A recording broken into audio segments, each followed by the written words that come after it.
always check over my shoulder before full weather just to make sure nothing has changed, you know, between the start of the show and now. Not raining yet here, but is it raining in some places right now? I really hate to burst your bubble right now, Sam, but it is raining here right now. It is raining here right now? It is. There it is. I need to get my eyes checked, I mean, everyone. it just like oh my gosh, poured. there we go. It was quick. It was quick. You're right that it See? is wrapped up That's why you right check. outside our window. Things have wrapped up outside our window, but that's not the case for some parts of Portland. Take a look at the other view on our tower cam here.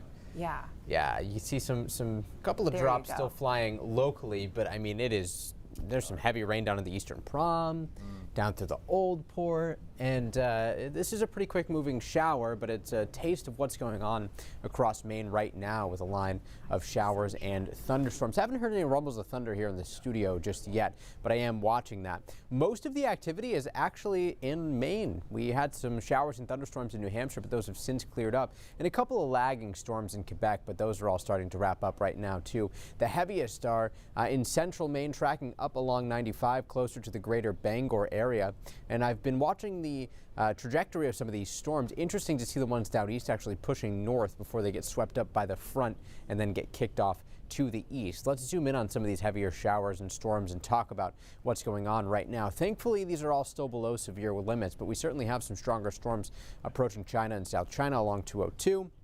And these are going to start to wrap up toward Bangor, too. Hamden, Herman likely going to see some activity from these as they start to approach the greater Bangor area. And I do expect them to hold together throughout the mid-coast and toward the Penobscot Bay. So expect some activity from Rockland and north up to Searsport.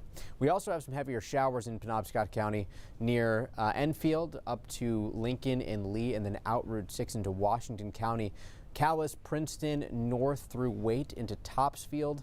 That's where we've got some stronger showers, some heavier rain likely falling under these, maybe even some small hail, and dealing with, of course, a lot of lightning. Take a look at how many lightning strikes just keep appearing on the radar as these storms roll through. There are some lighter showers in Piscataquis County near the Katahdin region, Baxter State Park, but those are starting to wrap up. And this is all much needed rain. As I said yesterday, I expected to see the drought area get expanded, and that's exactly what's happened here. Over half the state of Maine and all of New Hampshire now in a moderate drought. So this is going to include all of western Maine, even up to Jackman, Greenville, the Moosehead Lake area. The only spot that still is not included in this is the county, where things have been pretty wet so far this year.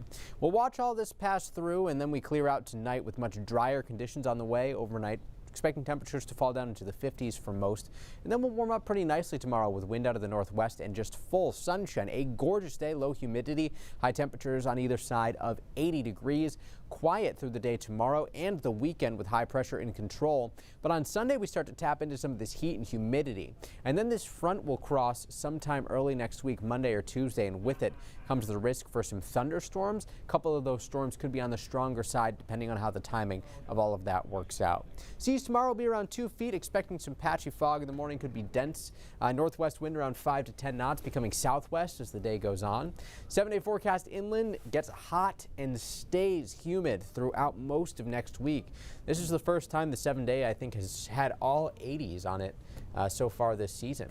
Hot and humid at the coastline, too, with a chance for storms Tuesday and again next Thursday. So we've got a really, really solid weekend on the way. Low humidity, just gorgeous weather continues, and then much more typical July weather is on tap for next week. Yay!